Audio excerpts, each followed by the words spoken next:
الله تعالى على خير خلقه ونور عرشه سيدنا ومولانا محمد وعلى آل سيدنا ومولانا محمد وبارك وسلم. سبحان ربك رب العزة عما يصفون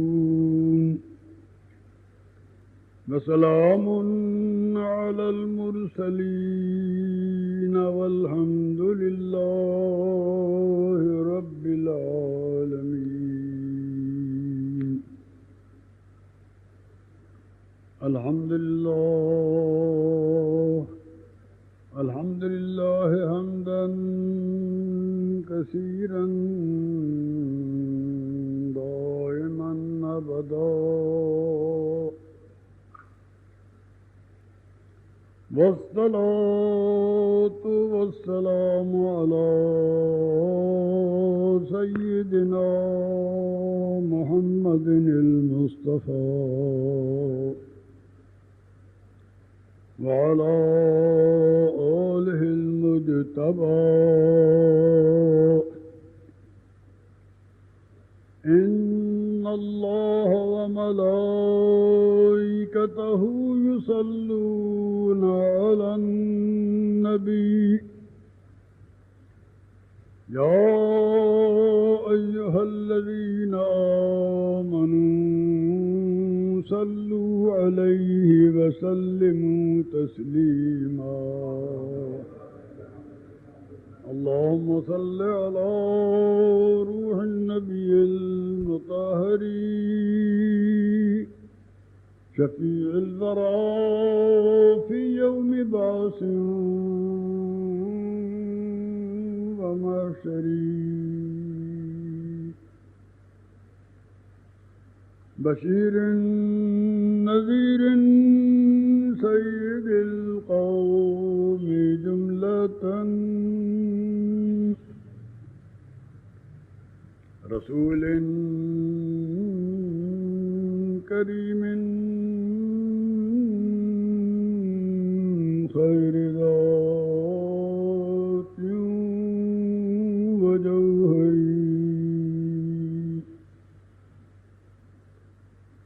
وما مثله في الناس من صلب آدم بخلق عظيم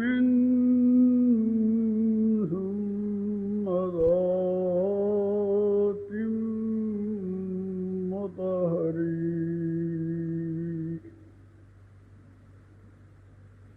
سقى معشر الأبرار من حوض كوثر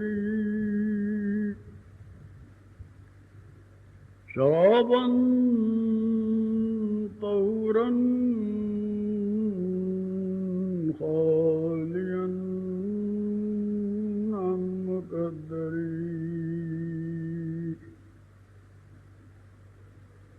إذا لمع أنوار وجه محمد فلم يبقى نور لنجم منور عليك صلاة الله يا سيد الورى وعليك سلام الله يا خير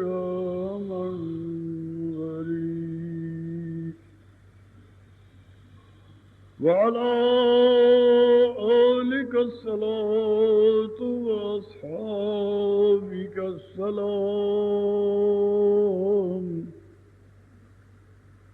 إلى يوم الجزاء من خالق الأكبر.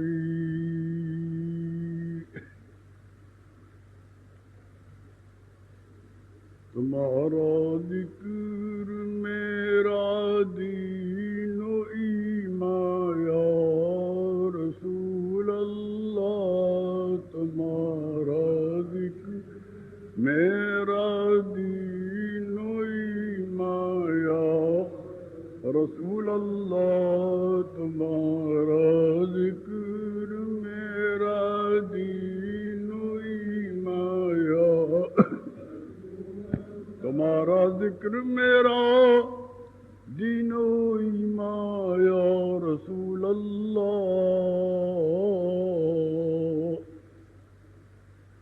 تمہارا ذکر میرا دین و ایمان یا رسول اللہ، اور تمہارا مصحف رخ میرا قرآن یا رسول اللہ، تمہارا ذکر میرا دین و ایمان رسول اللہ، تمہارا مصحف رخ میرا قرآن یا رسول اللہ، تمہارا ذکر میرا دین مایا، جو دیکھے خواب میں جلوہ تمہارے مصحف رخ کا،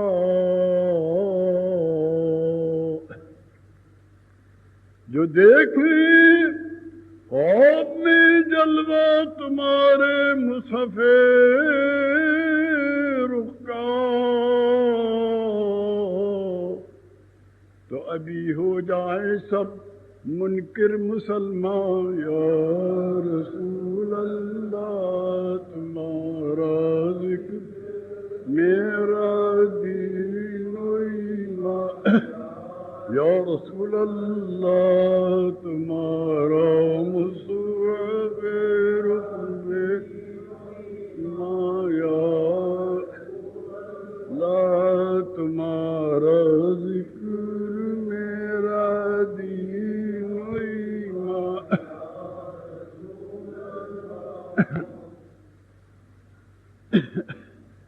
اور خدا را جلد بلوا لو، نکالوں آ کے طیبہ میں، آمین کہیے، خدا را جلد بلوا لو، نکالوں آ کے طیبہ میں،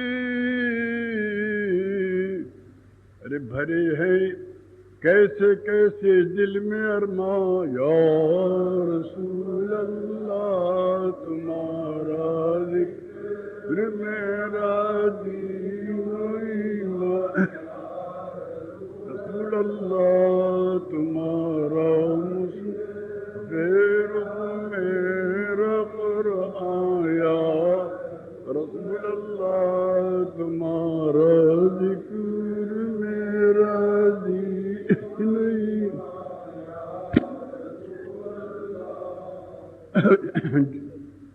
جنوں ہے جوش پر اور آبلوں نے پیر پھیلائے، جنوں ہے جوش پر اور آبلوں نے پیر پھیلائے،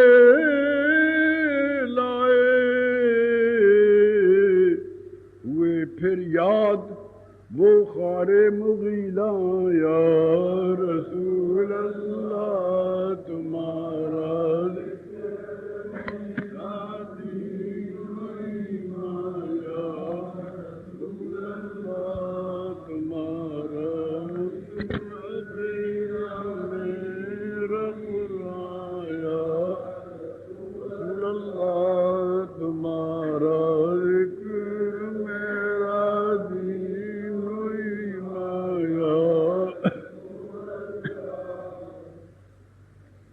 کلیجے پر ہزاروں تیر چلتے ہیں وہابی کے،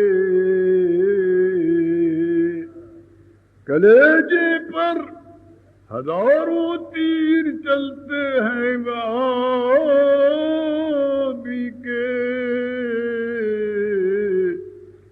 کہتا ہے کوئی سنی مسلمان یا رسول اللہ تمہارا ذکر میرا دین و ایمان یا رسول اللہ تمہارا مصحف میرا قرآن یا لا تمہارا ذکر میرا دین و ایمان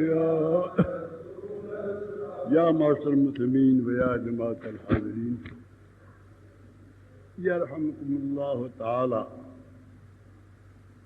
اللہ تبارک و تعالیٰ کی رحمتیں برکتیں نازل ہوں آپ تمام حضرات پر اور مجھ خطا وار پر، بانیان مجلس، میمن جماعت پر اور ان تمام علماء کرام پر جو آج اتفاق سے بڑی کثیر تعداد میں رونق افروز ہیں، اور اس کے ساتھ ساتھ ہمارے عوام پر، چھوٹوں پر، بڑوں پر، بوڑھوں پر، بچوں پر، عورتوں پر، سب پر رحمتیں نازل ہوں. یہاں تک کہ جو ملائکہ اس جلسے میں شریک ہیں ان پر بھی رحمتیں نازل ہوں.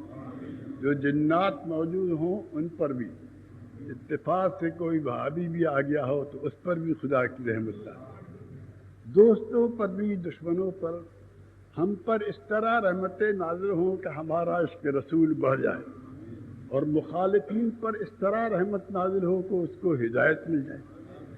یہ بھی رحمت ہے، وہ بھی رحمت ہے، رحمت کے ڈھنگ الگ الگ ہیں. ابھی آپ مولوی راشد میاں صلی اللہ علیہ وسلم کی تقریر سن رہے تھے. انہوں نے پردے پر اچھی خاصی روشنی ڈال دی،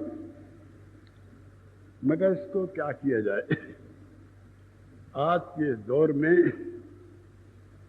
اکبر الہ آبادی صاحب مجھے یاد آتے ہیں، مولانا اسلم ربانی صاحب بھی الہ آباد موجود ہیں.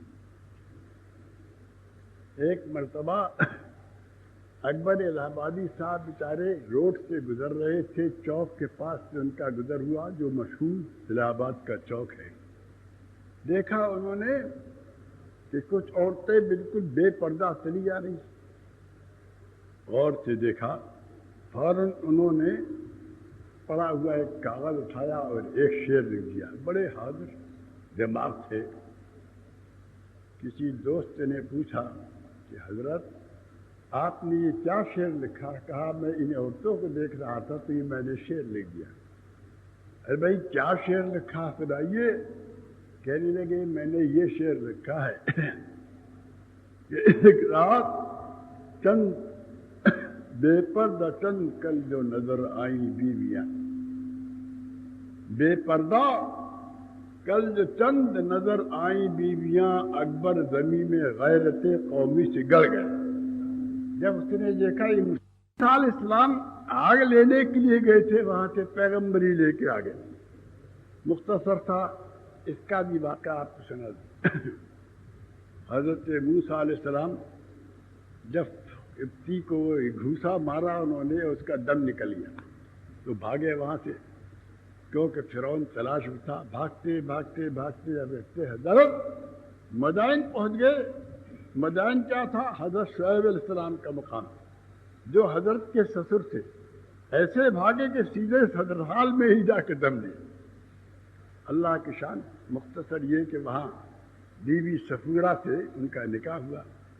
سمجھا؟ آج کل لوگوں نے دسترخوان کا نام صفورہ رکھ دیا.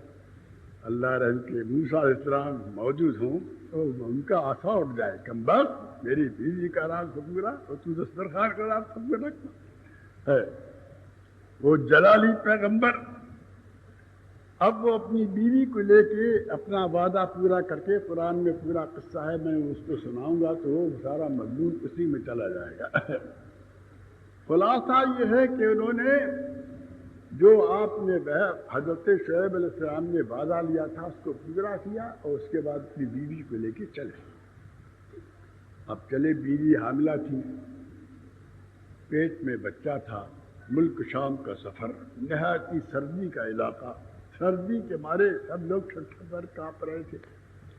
حضرت موسیٰ علیہ السلام دیکھا یہ حال میری بیوی کا ہے اور یہاں سردی بڑی سخت ہے، تھوڑی سی آگ مل جاتی تو میری بیوی کو پاس لاتا تو ذرا ان کو آرام مل جاتا.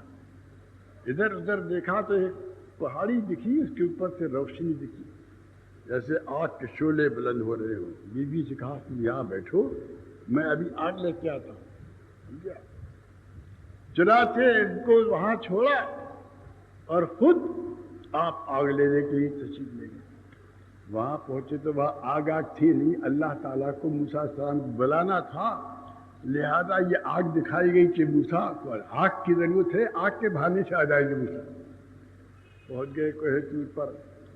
وہاں جو پہنچے جناب تو ایک دم سے آواز آئی. وہ آگ نہیں تھی، اللہ کے جلال کا نور تھا. وہ نور کھینچ رہا تھا. حضرت موسیٰ علیہ السلام چڑھ گئے. جب چڑھے پہاڑ پر تو وہاں سے آواز آئی، اے موسیٰ تم کو معلوم ہے تم کہاں ہو؟ یہ فخلا نعلیک انک بالواد المقدس طویٰ. جوتیاں اتارو موسیٰ، یہ مقدس مقام ہے، یہاں تمہارے رب کا جلوہ تمہیں دیکھنا ہے. یہ جو تم تجلیاں دیکھ رہے ہو یہ آگ نہیں ہے، یہ انوار تجلیات کی روشنی ہے. ہم نے تم کو اپنے پاس بلایا. سمجھے؟ موسیٰ علیہ السلام نے جوتیاں اتاری. یہیں سے ایک سبق ملا قرآن پاک سے، واقعے سے معلوم ہوا کہ جب مقدس مقام ہو تو وہاں جوتیاں اتار دینا چاہیے. اسی لیے مسجد میں نمازی آتے ہیں تو جوتے اتار دیتے ہیں.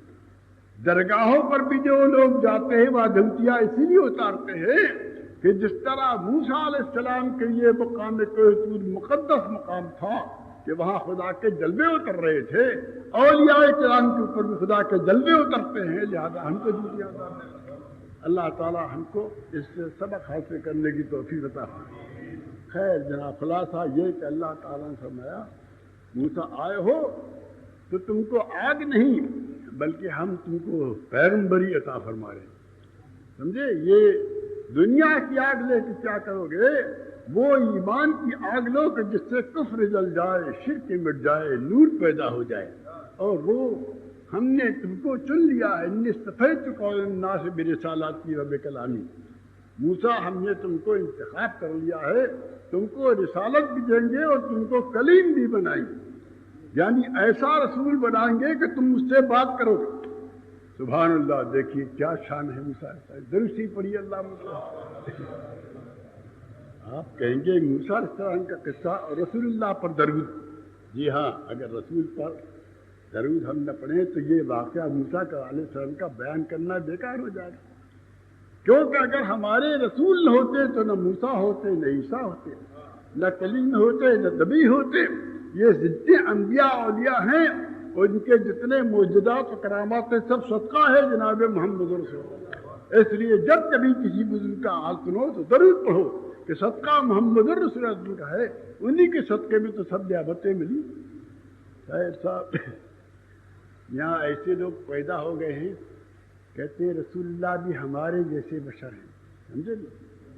ان بیچاروں کو یہی بیماری لگی ہے کہ چونکہ ان کی آنکھ ہمارے پاس، ان کے ہاتھ ہیں ہمارے پاس بھی ہاتھ، ان کے پاس پیر ہمارے پاس بھی پیر. جیسے وہ چلتے پھرتے ہیں ویسے ہم بھی چلتے پھرتے، وہ کھاتے پیتے ہم بھی. کمبخت خالی اتنا ہی تم نے دیکھ لیا اور اپنے آپ کو پیغمبر کا بھائی بنانے لگے. ایک بیوقوف واقعہ سنتا رہا.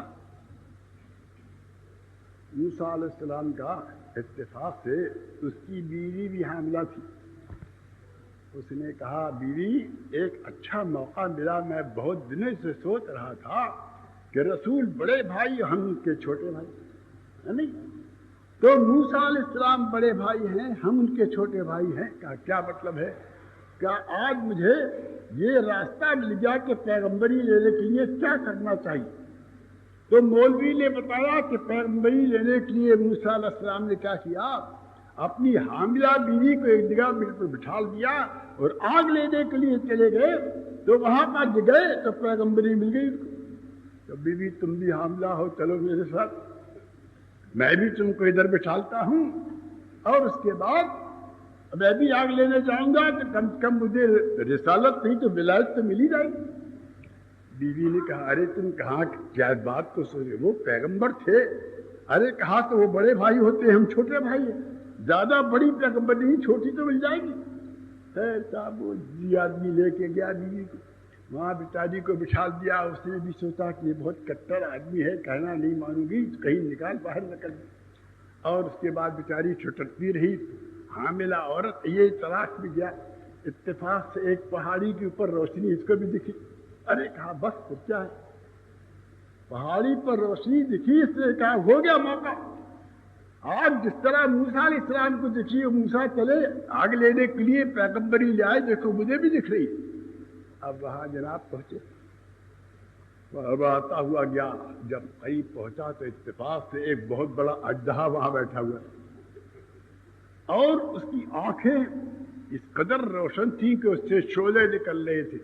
بجائے آنکھ کے دیکھا تو اژدہا بیٹھا ہے اور بڑے بڑے شعلے آنکھوں سے نکل رہے. اب اس نے جو دیکھا، اژدہے نے دیکھا کہ بیوقوف قریب آ گیا ہے، بہت بھوکا ہوں، بہت دنوں سے کچھ کھایا نہیں، منہ پھاڑ دیا.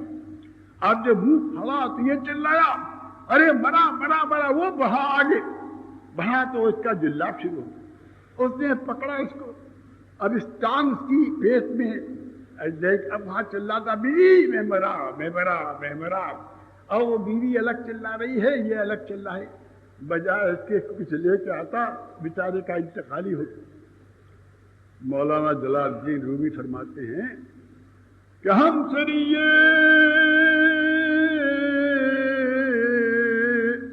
انبیاء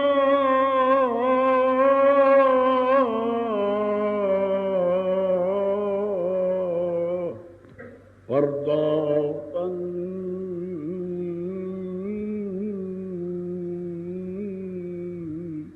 اور اولیاء را ہم جو خود پنداشتن. ایسے احمق نکل آئیں گے کہ جو پیغمبروں کی ہمسری کریں گے، اولیاء کو اپنے جیسا سمجھیں گے، ان کا انجام یہی ہوگا جو اس بے وقوف کا ہوا. اللہ تعالی ہم کو انبیاء کے ہمسری کرنے سے بچائے اور اولیاء کو اپنے اوپر قیاس کرنے سے بچائے. مولانا روم فرماتے ہیں جس کے اندر یہ بیماری پیدا ہو جائے، انبیاء کی ہمسری کا دعویٰ کرنے لگے، ولیوں کی برابر سمجھنے لگے، سمجھ لو تو اس کی ذلت کا وقت آ گیا. اللہ تعالی ہمارے دلوں کے اندر ادب و احترام انبیاء اولیاء پیدا کرتے ہیں. اس ادب و احترام کی بات میں نے کہی تو مجھے ایک بات یاد آئی. مولوی راشد میاں سلمو نے بھی آپ کو سنایا کہ حضرت اسرائیل علیہ السلام سرکار دو عالم کی بارگاہ میں جب روح قبض کرنے کے لیے گئے تو اجازت مانگنے لگے. حالانکہ فرشتوں کا معاملہ یہ کہ وہ کسی سے اجازت لیتے نہیں. پھر رسول پاک کے پاس بھی پہنچے تو کیسے جاتی. اور ایک اسرائیل اسلامی نہیں ہیں بلکہ واقعی معراج میں یہ ہے کہ جب جبریل السلام آئے تو انہوں نے بھی اجازت دی سرکار کو اٹھانے کے لیے. حالانکہ اللہ نے بھیجا تھا کہ جاؤ میرے رسول کو براق پر بٹھال کر کے لاؤ، ہم اس کو اپنا دیدار کرائیں گے. تو حکم الہی سے جبریل گئے تھے، اپنی مرضی سے نہیں گئے تھے، خدا نے ان کو بھیجا تھا. تو وہ رسول پاک کے پاس پہنچے تو اٹھانے کے بجائے آپ کی آنکھیں کافوری تھیں، سرکار سو رہے تھے مہانی کے مکان میں، تو انہوں نے اٹھایا نہیں جبریل السلام نے، بلکہ اپنی کافوری آنکھیں سرکار کے تلوؤں میں بلنا شروع کر دیا. اس کی ٹھنڈک سے آپ کی آنکھ کھل گئی. اٹھ کے بیٹھے، فرمایا کیا بات ہے جبریل؟ کہا اللہ تعالیٰ آپ کو بلانے کے لیے اس نے بھیجا ہے، میں براق لے آیا ہوں، بیٹھیے اور خدا کے دربار میں پہنچیے. اب چونکہ علماء کرام بھی یہاں رونق افروز ہیں تو میں عرض کروں، فرشتوں کی شان قرآن پاک میں اللہ نے بیان فرمائی ہے کہ یہ فرشتوں کی جو جماعت ہے ان کا کیا کام ہے؟ لا یعصون اللہ ما امرہم ویفعلون ما یؤمرون. فرشتے کی شان یہ ہے کہ جو اللہ حکم دیتا فوراً اس پر عمل کرتے ہی، ذرا بھی تاخیر نہیں کرتے. سمجھے آپ؟ یہ لا یعصون اللہ ما امرہم ویفعلون ما یؤمرون. اللہ تعالیٰ جو حکم دے دیتا ہے تو اس کے خلاف ہرگز نہیں کرتا فرشتہ. لا یعصون اللہ ما امرہم، اللہ جب ان کو حکم دیتا ہے تو کبھی بھی کوئی فرشتہ وہ فرشتہ ہی نہیں ہو سکتا جو خدا کی نافرمانی کرے.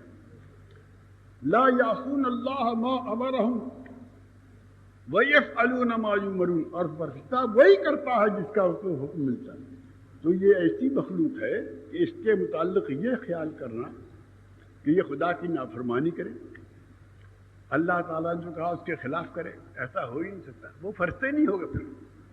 اب سوال یہ پیدا ہوتا ہے کہ اگر یہ بات صحیح ہے اور قرآن میں ہے کہ لا یعصون اللہ ما امرہم ویفعلون ما یؤمرون, فرشتوں کا حال یہ ہے کہ جو اللہ کی نافرمانی نہیں کرتے, معصوم ہے وہ, اور جو خدا حکم دیتا ہے اس پر عمل کرتے ہیں بغیر کسی جھجک کے, بغیر کسی ڈرے. جب ایسا ہے تو یہ دو فرشتے زبردست بڑے بڑے جو مثال کے آپ کے سامنے میں نے رکھے, ایک جبریل السلام جیسا فرشتہ جو رسول ملائکہ, جس طرح انسانوں میں رسول ہوتا ہے اس طرح جبریل فرشتوں میں رسول کا مقام رکھتے ہیں. اتنے اونچے درجے کے فرشتے حضرت جبریل السلام, اور دوسرے حضرت ملک الموت ہیں جن کا کام روح قبض کرنا ہے. وہ بھی کوئی چھوٹے چھوٹے فرشتے نہیں ہیں, زبردست مقرر فرشتے ہیں. وہ تو ایسے فرشتے ہیں کہ دوست دشمن بھی ان سے ڈرتا ہے, کیونکہ موت سے سب ڈرتے ہیں اور موت انہی کے قبضے میں. ان کا لقب ملک الموت یعنی موت کا بادشاہ. تو اس لیے اتنے بڑے بڑے فرشتے یہ خدا کی نافرمانی کیسے کرتے؟ جب اللہ نے جبریل السلام کو حکم کیا کہ جاؤ میرے رسول کو براق میں بٹھا کر کے جاؤ, تو ان کو چاہیے تھا کہ رسول اللہ کو اٹھاتے براق میں بٹھا کے اللہ کے پاس لے جاتے, لیکن جبریل نے ایسا نہیں کیا. انتظار کر رہے ہیں کہ پہلے رسول بیدار ہو جائے, سرکار اٹھ جائے تو پھر میں اللہ کا پیغام سناؤں. تو اب یہ نافرمانی کیسی ہے؟ جس طرح ابراہیم السلام کو حکم دیا جاؤ میرے رسول کی, میرے محبوب کی روح قبض کرو, وقت ان کا آ چکا ہے, ان کا انتقال ہونا ہے, لہذا روح نکال دو. لیکن جناب وہ آ کے روح نکالنے کے بجائے دروازے پہ کھڑے کنجی کچکا رہے, اجازت مانگ رہے ہیں, اجازت ہو تو اندر آئیں. یہ کیا بات ہے؟ تو اسی بات کو غور سے سنیے. ایسی تطبیق ہونا چاہیے کہ جس میں دونوں باتیں صحیح ہو جائیں, اور وہ تطبیق یہ ہے کہ جس خدا نے حکم دیا تھا جبریل کو کہ جاؤ میرے مصطفیٰ کے پاس جاؤ ان کو لے کر آؤ, اس نے یہ بھی حکم دے دیا تھا کہ اے جبریل یاد رکھو یہ کوئی عام انسان نہیں, میرا محبوب ہے. لہذا خبردار ایسا نہ کرنا کہ میرے حکم پر عمل کرنے کے زمانے میں تم یہ بھول جاؤ کہ مصطفیٰ ہیں کون, وہ کس شان کے رسول ہیں. اگر ان کا تیور بدلا تو قدرت کا تیور بدل جائے گا.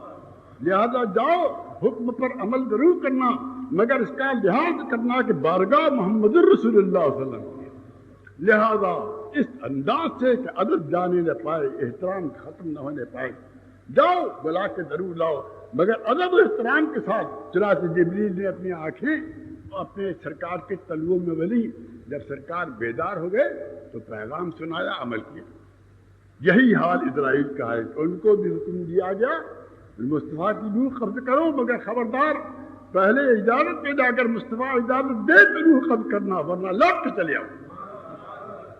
تو یہ ہے مقام جناب محمد رسول اللہ صلی اللہ تعالیٰ علیہ وسلم کا. اللہ تعالیٰ ہم کو اپنے رسول کا مقام سمجھنے کی توفیق عطا فرمائے. کسی بڑے سے بڑے فرشتے کی بھی مجال نہیں ہے کہ وہ پر ہلا سکے بارگاہ رسالت میں. اللہ اکبر. یہی تو وجہ ہے کہ صحابہ کرام جانتے تھے کہ رسول پاک کا کیا مقام ہے, تو ان کے ادب و احترام کا اللہ بڑی عالم تھا. حضرت ابو بکر صدیق رضی اللہ تعالیٰ عنہ جو افضل البشر ہیں, نبیوں کے بعد سب سے بڑا فضیلت والا کوئی بشر اگر دنیا میں ہے تو حضرت ابو بکر صدیق رضی اللہ تعالیٰ عنہ. ان کے ادب و احترام کا عالم یہ تھا.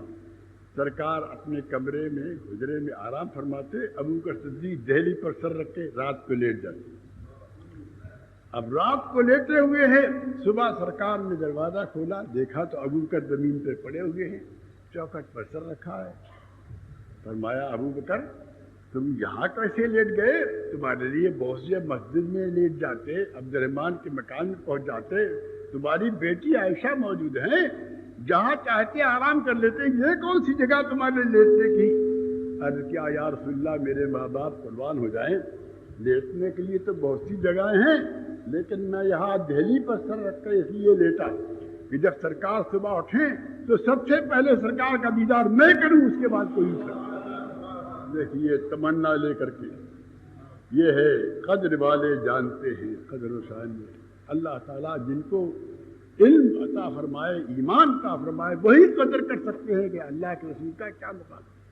اس قدر ادب و احترام یہ ابو بکر صدیق رضی اللہ تعالیٰ عنہ صحابہ میں سب سے بڑے افضل, سرکار کے بڑے محبوب. خود حضور صلی اللہ تعالیٰ وسلم بے حد تعریف کی ہے حضرت ابو بکر صدیق رضی اللہ تعالیٰ عنہ کی. ایک مرتبہ سرکار صلی اللہ تعالی وسلم مجلس میں رونق افروز ہیں اور فرمایا سرکار نے, اے مسلمانوں دیکھو نیکی کی 360 خصلتیں ہیں, نیکی کی 360 خصلتیں ہیں, یعنی نیکی 360 قسم کی ہے. تو اللہ کا جب دریائے رحمت تعالیٰ اس کو بھی بخش دے, تو 360 خصلتوں میں سے ایک خصلت بھی جس کے اندر نیکی کی پائی جائے گی, جب خدا کا دریا رحمت جوش میں آئے گا تو ایک خصلت کی وجہ سے سارے گناہ معاف کر دے گا, تو اسی ایک خصلت کی برکت سے بخش دے گا. ایسا میرا خدا غفور الرحیم ہے, جب اس کا دریائے رحمت جوش میں آ جائے تو اس کو کوئی روک نہیں سکتا. خیر مجلس ختم ہوئی, ابو بکر صدیق رضی اللہ تعالیٰ عنہ بھی اس مجلس میں تھے. جب بات ختم ہو گیا عرض کیا یا رسول اللہ ایک بات میں پوچھتا ہوں, سرکار میرے ماں باپ قربان ہو جائیں. 60 خصلتیں نیکیوں کی آپ نے فرمائی کہ نیکی کی 360 خصلتیں ہیں, اور جب خدا کا دریائے رحمت جوش میں آئے گا تو ایک خصلت کی برکت سے بھی اللہ تعالیٰ اس کو بخش دے. یا رسول اللہ وہ 360 خصلتیں جو ہیں ان میں سے کوئی خصلت میرے اندر بھی ہے کہ نہیں؟ اللہ دیکھیے کیسی عاجزی انکساری ہے. اتنے بڑے پائے کے زبردست صحابی رسول ہیں, مگر کس طرح کر رہے ہیں کہ اتنا اپنے کو کمتر سمجھ رہے ہیں, اتنا اپنے کو ناچیز سمجھ رہے ہیں کہ عرض کرتے ہیں یا رسول اللہ کوئی ایک خصلت بھی میرے پاس ہے کہ نہیں ہے؟ جانتے ہیں کہ اگر سرکار نے کہہ دیا ہے تو ہو جائے گی, نہیں بھی ہے تو ہو جائے. مصطفیٰ کی بات رد نہیں ہوتی, جو کچھ ان کی زبان سے نکل جاتا ہے وہ ہو جاتا ہے. اللہ اکبر. سرکار مسکرائے, فرمایا ابو بکر کیا کہتے ہو تم؟ نیکی کی 360 خصلتوں کی پوچھ رہے ہو؟ عرض کیا ہاں یا رسول اللہ, میں چاہتا ہوں کہ مجھے آپ کی زبان سے معلوم ہو جائے کہ میرے اندر بھی کوئی خصلت ہے کہ نہیں ہے. سرکار نے فرمایا ابو بکر تمہارا مقام ماشاءاللہ اتنا بڑا ہے کہ اے ابو بکر نیکی کی جو 360 خصلتیں ہیں وہ سب کے سب تمہارے اندر موجود ہیں.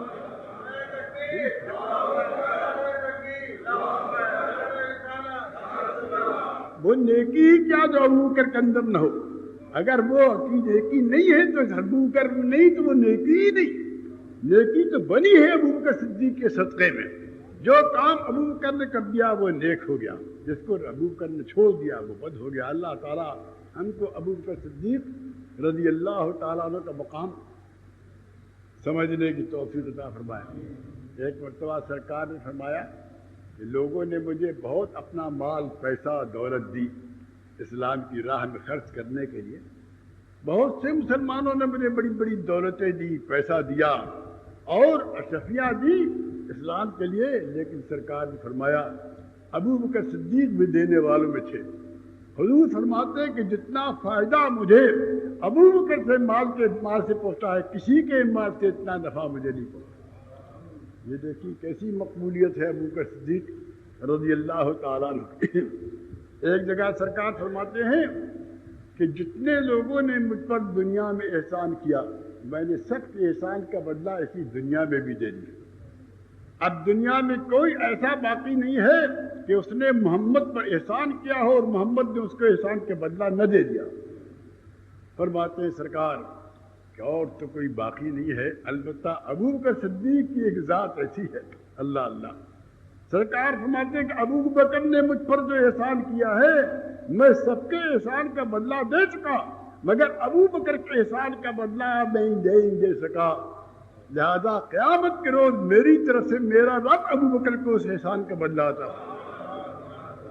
کیا شان ہے سیدنا ابو بکر صدیق رضی اللہ تعالیٰ عنہ۔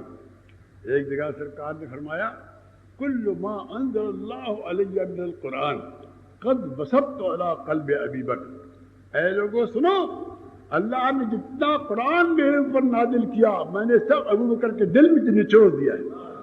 یعنی میرے بعد اگر قرآن سمجھنا ہے تو ابو بکر سے سمجھو، میں نے سارے قرآن کو ابو بکر کے دل میں سینے میں اتار دیا۔ کتنا بڑا مرتبہ ہے اللہ اکبر ابو بکر دیا۔ دیکھا آپ نے، اللہ تعالیٰ ہم کو ان کا مقام مرتبہ سمجھنے کی توفیق عطا فرمائے۔ لیکن اس کے ساتھ ساتھ یہ بھی سن لو، اتنا بڑا مرتبہ رکھتے ہیں ابو بکر صدیق کہ نبیوں میں سب کے بعد سب سے افضل ہے، اور خود سرکار دو عالم نے فضائل بیان کیے، اور خود قرآن پاک میں خالی ابو بکر کے خاندان والوں کی تعریف میں سورہ نور میں 17 آیتیں اتاری اللہ نے۔ 17 آیتیں سورہ نور کی حضرت ابو بکر صدیق کی گھر والوں کے فضائل کے لیے اتری ہے۔ ایسی شان ہے ورثانی سے اذما فی الغار، سرکار کے ساتھی جو غار کے ہیں ابو بکر صدیق، ان کے متعلق بڑی بڑی تعریفیں ہیں اللہ اکبر۔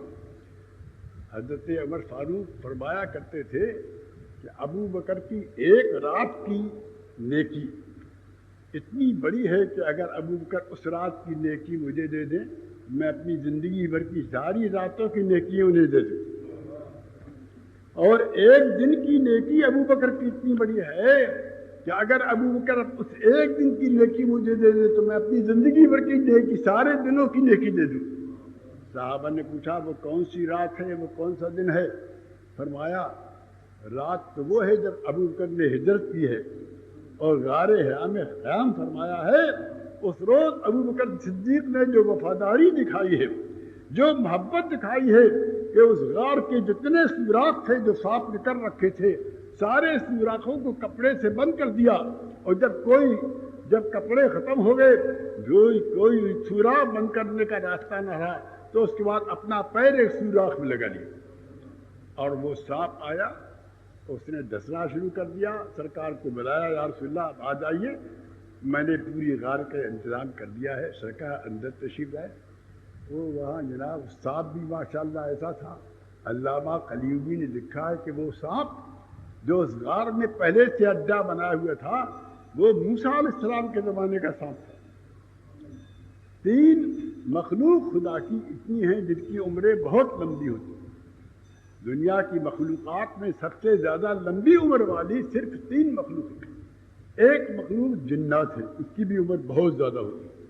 دوسرا وہ گدھ جو لمبی گردن والا ہوتا، مردہ کھاتا رہتا، اس کی عمر بھی بہت زیادہ ہوتی ہے۔ اور تیسرے یہ سانپ، اس کی بھی عمر ہزاروں سال کی ہوتی ہے۔ تو یہ سانپ جس نے وہاں اڈا کر رکھا تھا، سوراخ بنا رکھے تھے، یہ موسیٰ علیہ السلام کے زمانے کا سانپ تھا۔ علامہ قلیمی فرماتے ہیں کہ موسیٰ علیہ السلام اپنی قوم میں ایک مرتبہ رسول اللہ صلی اللہ علیہ وسلم کا حال بیان کر رہے تھے اور سنا رہے تھے کہ وہ پیغمبر جب آئیں گے تو وہ ہجرت کریں گے، مکے سے مدینہ جائیں گے تو فلاں فلاں غار میں جا کے ٹھہریں گے۔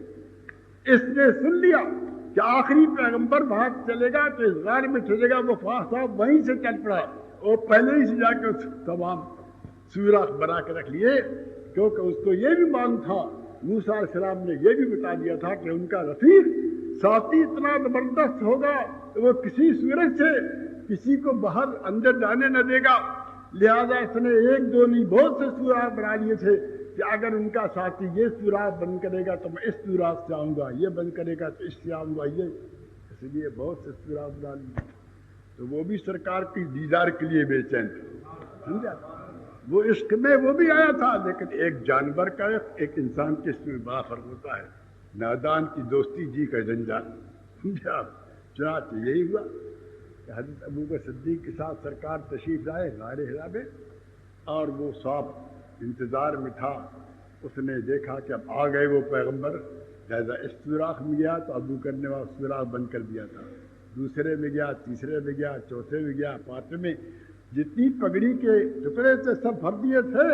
اب جو ایک صرف سوراخ رہ گیا تھا، وہاں بھرنے کے لیے کوئی کپڑا موجود نہیں تھا، تو وہاں حضرت نے اپنا پیر لگا دیا کہ اگر یہاں سے کوئی دوسری جانور آئے گا تو میں پیر سے روکوں گا۔ آیا وہ مریدان سرکار آ گئے اندر اور وہ آرام فرما رہے ہیں، آرام فرما رہے ہیں۔ اس نے صاحب نے دیکھا کہیں راستہ نہیں ملا، آخر کار جہاں پر حضرت ابو صدیق کا پیر لگا ہوا تھا وہاں پہنچا، سمجھ گیا کہ اس شخص کو کوئی چیز سوراخ بند کرنے والی نہیں ملی ہے، اس نے اپنا پیر لگا دیا ہے۔ بس جناب نے ڈسنا شروع کر دیا، کاٹنا شروع کیا۔ پرانا سانپ کتنا زہریلا، اس کا زہر تھا اور سارے جسم میں پھوٹا۔ اللہ اکبر! مگر ابو بکر کا استقلال دیکھو، سانپ کاٹ رہا ہے، تکلیف ہو رہی ہے، جاکنی کا عالم ہے، مگر وہاں سے پیر نہیں ہٹاتے، یہاں تک کہ اس قدر تکلیف ہوئی کہ نوبت قریب قریب جاکنی کی ہو گئی۔ آخر کار ضبط نہ ہو سکا، بتقاضائے بشریت آنکھوں سے آنسو جاری ہوئے۔ حضرت ابو بکر کی تکلیف کی وجہ سے آنسو بہے مگر پیر نہیں ہٹایا۔ اللہ اکبر! سرکار دو عالم کے چہرے پر وہ آنسو جا کے گئے۔ یہاں یہ مت سمجھنا کہ رسول کو معلوم نہیں، رسول سب کچھ دیکھ رہے ہیں، اس ساتھ کو بھی دیکھ رہے ہیں اور ابو بکر کی وفاداری بھی دیکھ رہے ہیں۔ امتحان ہو رہا ہے دونوں عاشقوں کا، ایک جانور عاشق، ایک ابو بکر عاشق، دونوں کیسے عاشق ہیں۔ چنانچہ جب آنسو گرے سرکار دو عالم کے رخ انور پر سجود اٹھ کے بیٹھ گئے، فرمایا ما یبکی کا یا ابا بکر، ابو بکر کس چیز نے تم کو رلا دیا، کیا تکلیف ہوئی تم کو، کیوں رو رہے ہو؟ عرض کیا رسول اللہ جہاں میں پیر لگائے ہوں وہاں کوئی مودی جانور ہے، بہت دیر سے مجھے کاٹ رہا ہے، الحمدللہ کہ میرے مرنے سے پہلے آپ بیدار ہو گئے، تو یہ تکلیف اس کی ہے جس کی وجہ سے میں رو رہا ہوں۔ اور آنکھوں سے آنسو نکل آئے۔ سرکار نے فرمایا جب تم کو اتنی تکلیف تھی تو تم نے مجھے کیوں نہیں اٹھا دیا؟ عرض کیا یا رسول اللہ آپ کے آرام میں خلل ہو جاتا، مجھے گوارا میری جان چلی جا رہا ہوں، مصطفیٰ کے آرام میں خلل نہیں آتا۔ اللہ دیکھو یہ عشق رسول، اللہ تعالیٰ ہم کو ان کا مقام سمجھنے کی توفیق عطا فرمائے۔ سرکار نے فرمایا پیر کھینچ لو، آپ نے پیر کھینچا، حضور نے لعاب دہن لگا دیا، وہ سارا کا سارا زہر کافور ہو گیا۔ تو حضرت عمر فاروق فرماتے ہیں کہ یہ وفاداری اور یہ عشق کا کارنامہ جو ابو بکر نے انجام دیا ہے، اس ایک رات میں ابو بکر نے وہ نیکیاں کمائی ہیں کہ اس رات کی نیکی ابو بکر مجھے دے دے تو میں زندگی بھر کی ساری نیکیاں ان کو ادا کر دوں۔ اسی طرح وہ دن جب آپ خلیفہ بنے اور خلیفہ بننے کے بعد کچھ لوگوں نے زکوٰۃ کا انکار کر دیا، زکوٰۃ نہیں دیں گے، کلمہ پڑھیں گے، نماز پڑھیں گے، حج کریں گے، سب کام کریں گے لیکن زکوٰۃ نہیں دیں گے، پیسہ نہیں خرچ کریں گے۔ اب بڑی پریشانی ہوگی، ابھی سرکار کا وصال ہوا ہے، تازہ ابو بکر صدیق خلیفہ بنے ہیں۔ حضرت ابو بکر صدیق نے مجلس شورا کی، سب صحابہ کو جمع کیا، فرمایا بھائی چائے تمہاری کیا رائے ہے؟ سب نے کہا کہ یہ موقع بہت نازک ہے، ابھی اللہ کے رسول نے پردہ فرمایا ہے، اب اس وقت ایسے مسلمانوں کو کہ جو زکوٰۃ نہیں دے رہے ہیں، ارے کلمہ تو پڑھتے ہیں، نماز تو پڑھتے ہیں، داڑیاں ہیں، پگڑیاں ہیں، سب نیکیاں ہیں، خالی ایک زکوٰۃ ہی نہیں دے رہے ہیں، تو اس ایک چیز کی وجہ سے ان سے ہم لڑیں، جہاد کریں، مقابلہ کریں، مناسب نہیں ہے، وقت کا تقاضا یہ ہے کہ ابھی تھوڑے دن کے لیے چھوڑ دی۔ اللہ اکبر! اس مجلس کے اندر بڑے بڑے صحابہ کرام موجود ہیں۔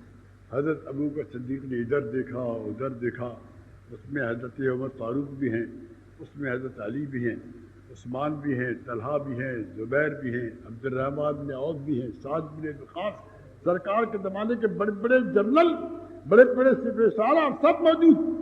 اب ابو بکر صدیق رضی اللہ تعالیٰ دیکھ رہے ہیں چاروں طرف کہ تم لوگوں کی سب کی کیا رائے ہے؟ عمر فاروق نے یہی رائے دی کہ ابھی فی الحال تقاضا وقت یہ ہے کہ ان سے جنگ نہ کی جائے، ان لوگوں کو انہی کے حال پر چھوڑ دیا جائے۔ ارے اگر خالی زکوٰۃ ہی نہیں دے رہے اور تو باقی سب اسلام ان کے اندر موجود ہے۔ جب دیکھا ابو بکر صدیق رضی اللہ تعالیٰ عنہ کی ساری جماعت ایک طرف جا رہی ہے، عمر سے پوچھا ہے عمر تمہاری کیا رائے ہے؟ کہا میری رائے بھی یہی ہے۔ جلال آ گیا حضرت ابو صدیق، فرمایا عمر جوان جاہلیت میں بہت بہادر تھے، اسلام لانے کے بعد بزدل ہو گئے، جاہلیت میں بڑا دور تھا اور اسلام لانے کے بعد یہ بزدلی۔ سنو عمر تم ساتھ دو یا نہ دو، صحابہ ساتھ دیں یا نہ دیں، مگر ابو بکر زندہ ہے، رسول کے زمانے کا جو قانون تھا اس کو بدلا نہیں جا سکتا. مجھے یہ پسند ہے کہ میری لاش کو چیر کے ہوئے کھائیں، مگر مصطفیٰ کے زمانے میں جو قانون زکوٰۃ تھا میں اس پر عمل کرا کے چھوڑوں گا، یا تو عمل کرائیں گے یا دنیا سے چلا جائے. لیکن آج دین کی ساری کتنی ہے، کس قدر یہ دوسرے صحابی بھی حالانکہ بڑے شدید تھے. اشداء علی الکفار ان کا لقب قرآن میں آیا ہے. کافروں پر نہایت درجہ سخت. ابھی میں کل کی تقریر میں آپ کو سنا چکا ہوں کہ عمر فاروق کتنے سخت تھے کہ جس نے فیصلہ رسول کا نہیں مانا آپ نے اپنی تلوار سے اس کا فیصلہ کر دیا، یاد ہے نا. لیکن یہ جلالی زبردست. سرکار فرماتے تھے میرے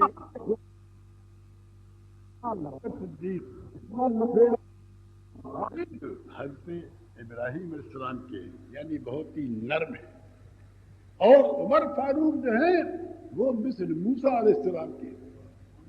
اسی طرح جلالی ہیں کوئی جمالی ہیں. حضرت عمر فاروق رضی اللہ تعالیٰ عنہ جلال کے اندر بہت مشہور تھے، مگر کیسے زبردست عاشق ان کی ہیبت اور جلال کا عالم یہ تھا. ایک مرتبہ سرکار ایک قلعے پر رونق افروز تھے، بیٹھے ہوئے تھے، اور عورتیں کچھ جمع ہو گئی تھیں جو حضور سے مسئلے مسائل پوچھ رہی تھیں. یا رسول اللہ یہ تعالیٰ نہ ہو گئے. آ گئے حضور نے ان کو بلایا، اپنے پاس بٹھا لیا. وہ بھی بیٹھ گئے، سننے لگے اللہ کے رسول کہ کیا سوال ہو رہا ہے، حضور کیا جواب دے رہے ہیں. تھوڑی دیر میں عثمان غنی آ گئے رضی اللہ عنہ. حضور نے ان کو بھی اپنے پاس بٹھا لیا. وہ بھی بیٹھ کر سننے لگے کہ اللہ کے پیارے رسول سے کیا سوالات ہو رہے ہیں، حضرت سرکار کیا جواب دے رہے ہیں. وہ بھی علی شیر خدا بھی آ گئے. وہ آئے تو حضور نے ان کو بھی اپنے پاس بٹھا لیا. وہ بھی بیٹھ کے سنتے رہے. تھوڑی دیر میں عمر فاروق بھی آ گئے. جب عمر آئے رضی اللہ تعالیٰ عنہ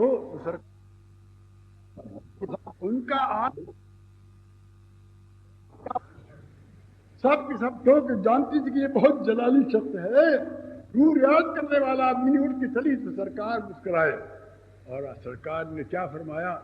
فرمایا کہ زمین کا ہر شیطان میرے عمر سے ڈرتا ہے، اور آسمان کا ہر فرشتہ میرے عمر کی تعظیم کرتا ہے. سرکار نے فرمایا یہ وہ شخصیت ہے میری امت میں، یہ ایسے صحابی ہیں کہ ہر شیطان ان سے ڈرتا ہے. ایک مرتبہ سرکار نے فرمایا عمر جس راستے سے جاتے ہیں شیطان وہ راستہ ہی چھوڑ دیتا ہے. یعنی شیطان کسی سے نہیں ڈرتا مگر عمر سے شیطان ڈرتا ہے. اللہ اکبر، کیسی زبردست شخصیت ہے حضرت عمر فاروق رضی اللہ تعالیٰ عنہ. ایک جگہ سرکار نے فرمایا آپ کسی کو نبی بناتا تو عمر کو بنایا جاتا. ان کے متعلق قرآن میں ہے والذی کان رائہ موافقا بالوحی کتاب بالوحی والکتاب. یعنی عمر ایک ایسے صحابی ہے کہ بہت سی آیتیں ان کی رائے کے مطابق اللہ تعالیٰ نے نازل فرمائیں. کل میں نے آپ کو جس منافق کا ذکر سنایا تھا کہ جس کے متعلق عمر فاروق نے فیصلہ کیا کہ جب رسول اللہ کا فیصلہ سے نہیں مانا تو اس کا فیصلہ عمر کی تلوار کرے گی. کل میں نے سنا اور اس کے بعد صحابہ کرام نے بھی تائید کی. اور یہاں تک کہ پھر سرکار خاموش تھے تو آسمان سے وحی بھی اتری کہ اے پیارے پیارے حبیب، جو فیصلہ ان صحابہ کا ہے، جو فیصلہ عمر کا، وہی فیصلہ ہمارا بھی ہے. تو باقی جو سرکار کا حکم نہ مانے تو وہ آدمی اسی قابل ہے کہ اس کی گردن مار دی جائے. کان لمن دعونی ولا مؤمنۃ اذا قضى الله ورسوله امرا ان يكون لهم خيرا من امرهم ومن يعص الله امره فقد ضل ضلالا مبینا. یہ آیت کریمہ نازل ہوئی اے حبیب جو رسول کے فیصلے کو نہ مانے اور اس کے بعد وہ راستہ غلط اختیار کرے تو وہ صرف گمراہ ہے، اس کی ہدایت کا کوئی راستہ نہیں. تو جب اس نے رسول کا فیصلہ نہیں مانا تو بے شک عمر نے تلوار سے جو فیصلہ کیا بالکل صحیح کیا. اللہ تعالی ہم کو آپ کو ان صحابہ کرام سے سبق حاصل کرنے کی توفیق دے. اور ان دونوں حضرات کی جو سرکار جو عالم کے زبردست خلیفہ اور وزیر بھی ہیں، سب سے بڑی خصوصیت کیا ہے؟ ان کے اندر عشق رسول زبردست ہے، اور درابی بارگاہ مصطفیٰ میں کسی گستاخ کو گوارا نہیں کر سکتے تھے. برداشت نہیں کی تھی. میں آپ کو سنایا تھا ذوالخویسرہ کا قصہ کہ جس نے سرکار کی بارگاہ میں ذرا سی گستاخی کی، اتقے یا محمد کہہ دیا یا اعدل یا عمر کہہ دیا، تو عمر نے تلوار کھینچی تھی، یا رسول اللہ آپ اجازت دیجیے تو میں اس کی گردن مار دوں۔